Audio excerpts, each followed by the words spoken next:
Shalom, shalom. Call HALALYAM La. YAHAWAH, BAHASHAM, YAHAWASHI, BAHASHAM, QADASH.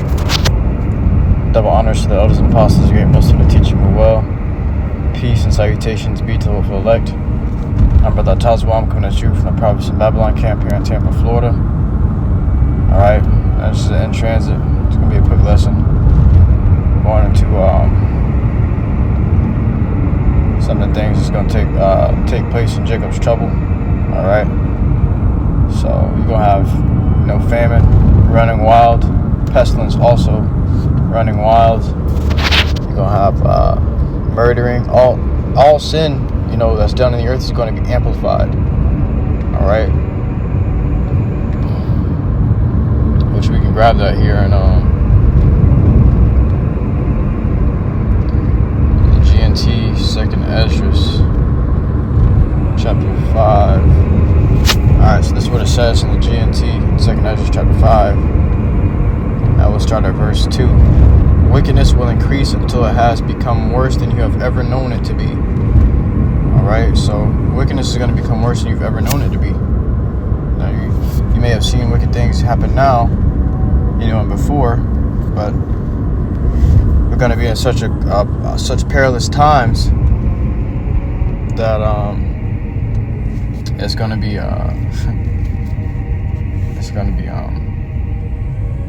wickedness is going to be the moral of life.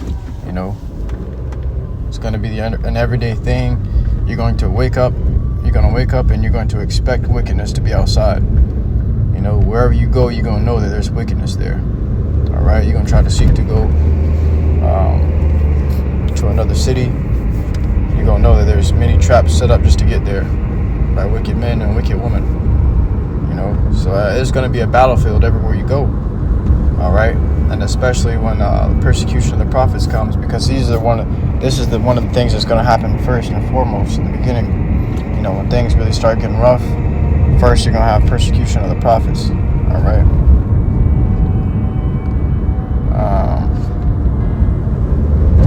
We'll drop down to verse 10, and they will not be found, even though many. Matter of fact, verse 9 says, fresh water will become salty, friends everywhere will attack one another. Then understanding will disappear, and reason will go into hiding, and they will not be found, even though many may look for them.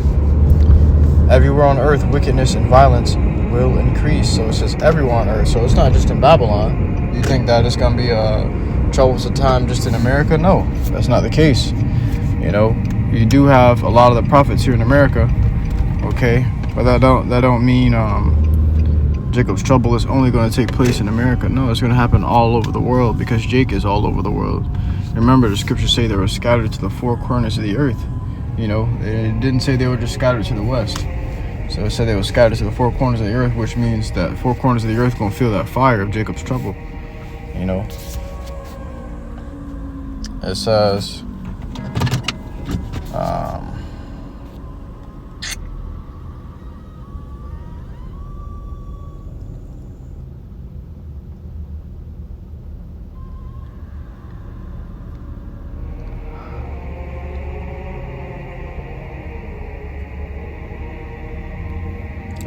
this.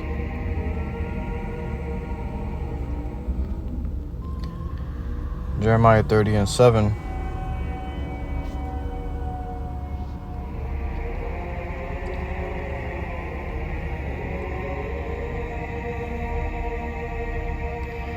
This is going to be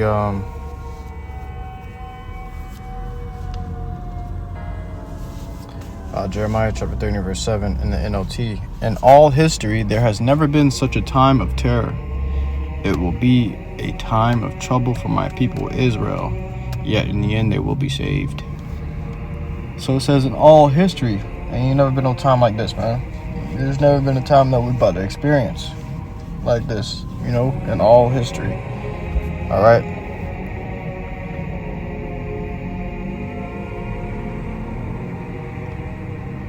NIV says how awful that day will be, and that day is just not it's not a literal day, but it's a time period. So it's saying how awful will that time period be. It says no other will be like it. It will be a time of trouble for Jacob, but he will be saved after. He will be saved out of it. And you had these false camps.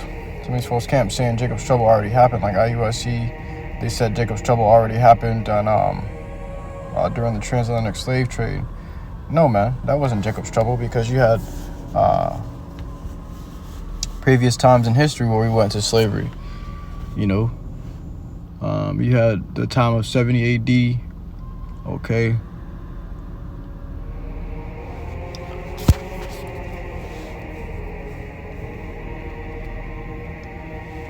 You had many times Israel's went into slavery, and it was trouble for Jacob. But this is an actual time that's set apart and labeled Jacob's trouble of Israel, for a reason, man. This is going to be a great thing in the earth. It's not going to be like no ordinary, oh yeah, we getting our ass beat. Because we got our ass beat plenty of times. We got punished for the Lord plenty of times, you know. The Lord has rewarded us for our evil works many times on end, man. You know. But this is going to be a time where it's going to be a judgment for Jacob. Like, it's going to be so rough that you're going to wonder if Jacob going to survive through it. But that's why it says, yeah, in the end they will be saved, because it's going to be so much slaughter, bloodshed, and death. It's going to look like they about to go extinct. They're going to perish from the earth, but they won't, because it says, yeah, in the end they will be saved, you know. So the Lord going to still come through for his people as he promised. But there's a very serious ass whooping that they got to feel beforehand, you know.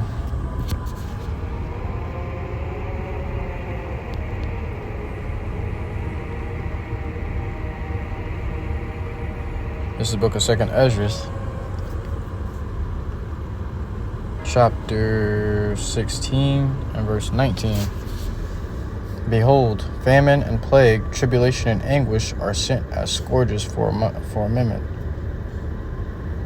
Matter of fact, I'll start at verse 17. Woe is me, woe is me. Who will deliver me in those days? Ezra is panicking, like he's seeing these visions and hearing these words from the angel of the Lord. He said, oh man, I'm fucked. Who's gonna deliver me in those days, you know? Like, who's gonna help me? Who's gonna save me from the times we're coming into, you know? It says, the beginning of sorrows and great mournings, the beginning of famine and great death. This is the beginning of those things. You thought you've seen it before. You thought your record numbers hit before. This is the beginning of those things. And you may wonder why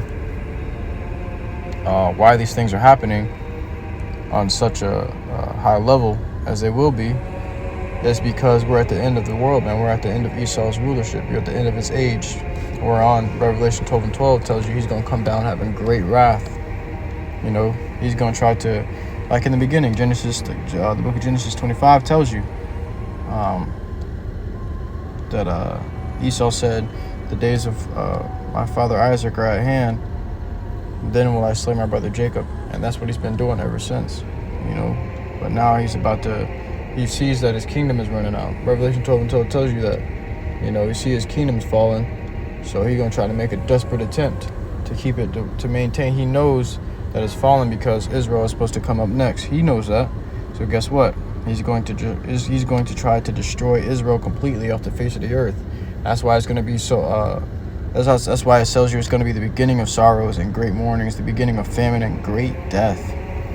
Okay, you ain't never seen nothing like it. You thought 70 AD was a terrible famine? No, man.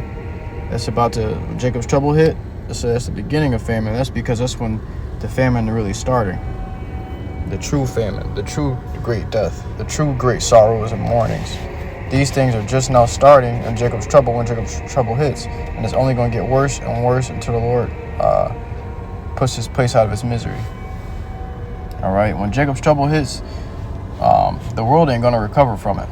You know, there's not going to be any recovering process, any rebuilding, none of that. No, Jacob's trouble is going to hit because Esau's kingdom is coming to an end, and he's going to try to take Jake out before it does.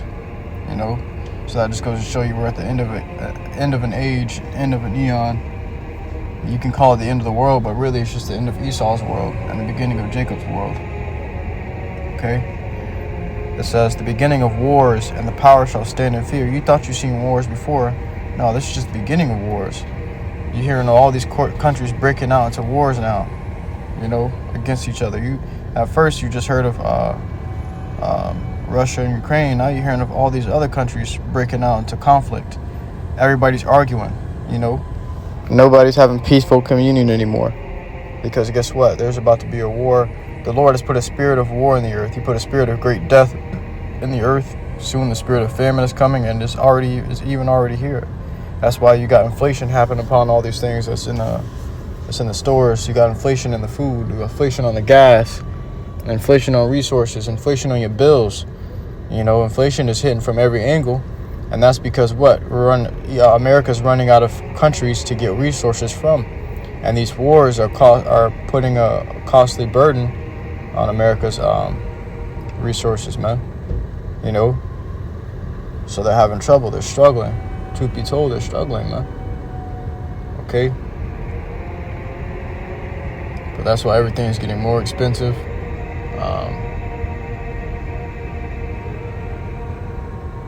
Life is getting harder.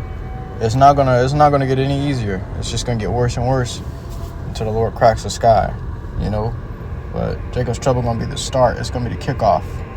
This is the beginning of sorrows and great mourning. It's the beginning of famine and great death. The beginning of wars, and the powers shall stand in fear. Who are the powers? These countries, these nations, these ruling nations.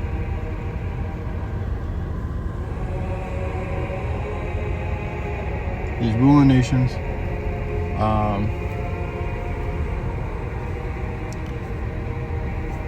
These fucking kingdoms, man. Okay, they're gonna stand in fear because what? What the hell is happening in the earth? Okay, you can look at what's going on right now and say, damn, what's going on in the earth right now? There's something unnatural happening. There is no reason for all these countries to be having a dispute with each other at this time, all at the same time. It says, the beginning of evils. What shall I do when these evils shall come? Ezra's seen evils before. He's seen wars before. He's seen great sorrows and mourning. He's heard of these things before, but he said this is the beginning of it. He said that's when it really starts. It says, behold, famine and plague, tribulation and anguish are sent as scourges for amendment. These things are sent for Israel to repent. But for all these things they shall not turn from their wickedness, nor be always mindful of the scourges. Now let's see if we can grab that in the GNT, because that's a fire scripture.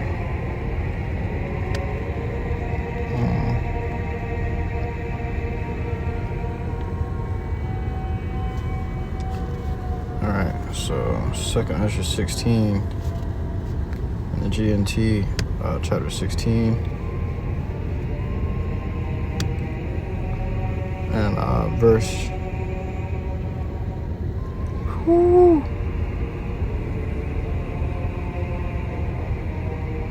Yeah, this is fire, man. So we'll start at verse 14. 2nd Ezra 16 and verse 14 in the GNT. It says, he has already sent out his disasters toward the earth. They will not miss their target. The fire has been lit, and it cannot be put out until it burns up the foundations of the earth. The disasters are on their way toward the earth, and like an arrow shot by a strong archer, they cannot be turned back. I'm doomed, I'm doomed. Who will rescue me in those days? Trouble will come, and many people will groan. Famine will come, and many people will die. Wars will come, and the world powers will tremble. Disasters will come, and everyone will be terrified. What will people do when these disasters come? Famine, epidemics, troubles, and suffering are sent to punish and correct people. But in spite of all this, they will not turn away from their sins. They soon forget their punishment. The time is coming when food will be so cheap that people will think a time of peace and plenty has arrived. But then disasters will spring up everywhere. Wars, famine, and great confusion. Many people on earth will starve to death, and those who escape starvation will be killed in war. Their corpses will be thrown out like garbage, and there will be no one left to comfort the living. Now, so imagine losing a loved one, and you got someone there to comfort you for losing that loved one. But it said ain't gonna be no one left to comfort the living. You know, you ain't gonna have nobody to comfort you. You lose someone you love, the other person that you love that's there to comfort you gonna be lost already. You lost them earlier. You lost them a few weeks ago or whatever. It says the earth will be deserted and its cities demolished. It says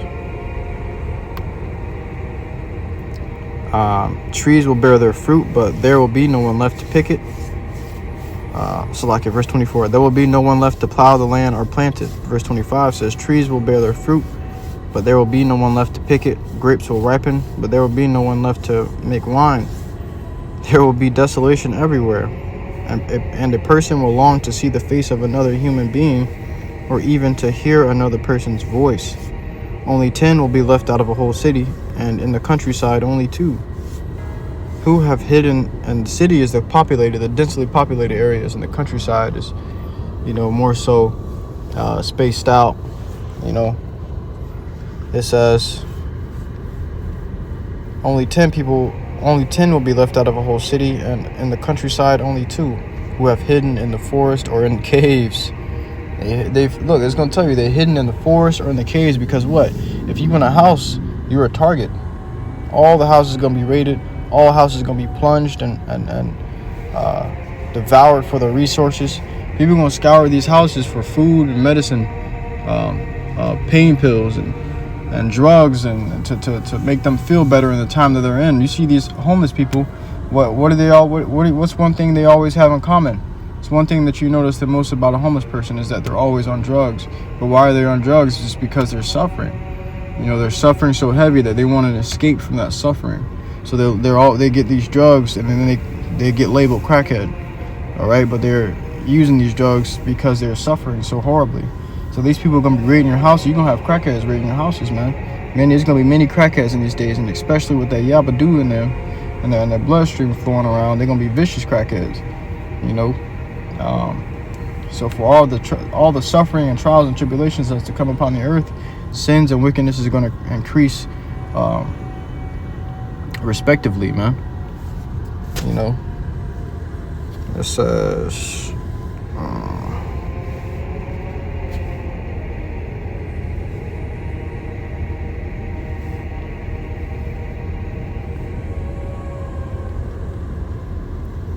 when an olive grove is harvested, 3 or 4 olives may be left on a tree. When grapes in a vineyard are picked, a few bunches may be left, even by those who look carefully. That is how it will be in those days. 3 or 4 will be missed by soldiers who search through the houses to kill everyone. The land will be left empty. The fields will be overgrown with briars. That's crazy. Because when it says an olive grove is harvested, 3 or 4 olives may be left on that tree, because the whole tree got plunged of its olives. There's no olives on it. When grapes are in the vineyard are picked, a few bunches may be left, even by those who look carefully. A few bunches. So you might still find a few bunches left on that tree, or left on that vineyard, even by those who look carefully. Even though you look diligent, you accomplish a diligent search, you're only going to find a few bunches. You ain't going to find many, man. It's going to be hard to find those few bunches too. It says that is how it will be in those days. 3 or 4 will be missed by the soldiers who search through the houses to kill everyone. All right, so the land will be left empty. The fields will be overgrown with briars. The roads and paths will be covered with weeds and thorns, because there will be no sheep to graze along them. So look, man, you got in the movie Civil War that just came out. You watch that movie, you find out that in the Civil War, the nation divided against itself shall not stand. So you also saw how these people were so conflicted within their own country. That's the start of things. That's how things are going to start off. Civil wars and inner wars within the country, and then guess what? They're going to get that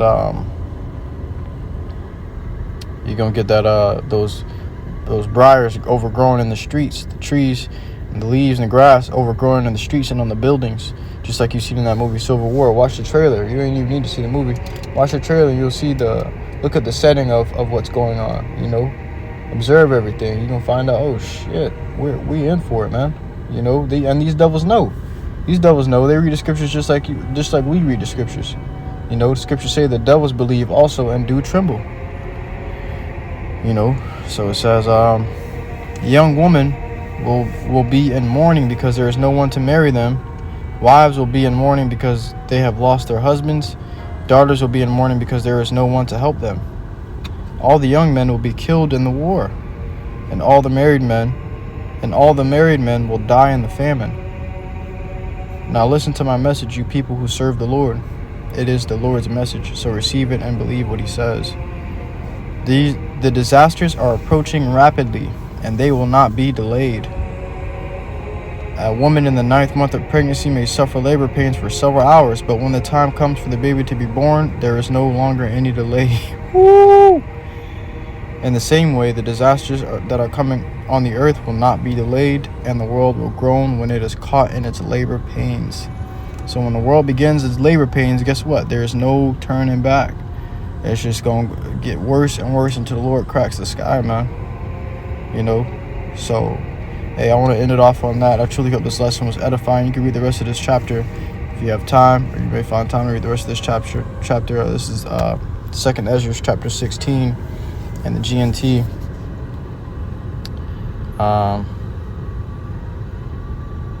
Yeah, 2nd Ezra chapter 16 and the GNT.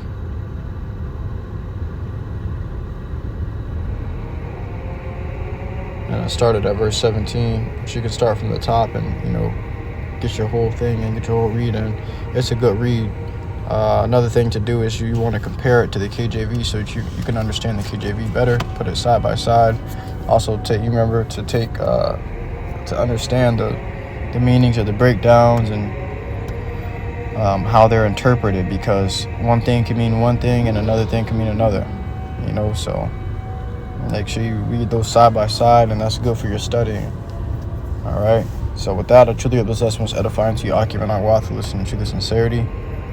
Until next time, I give all glory, honor, and praises unto YAHAWAH, BAHASHAM, YAHAWASHI, BAHASHAM, QADASH. Shalom.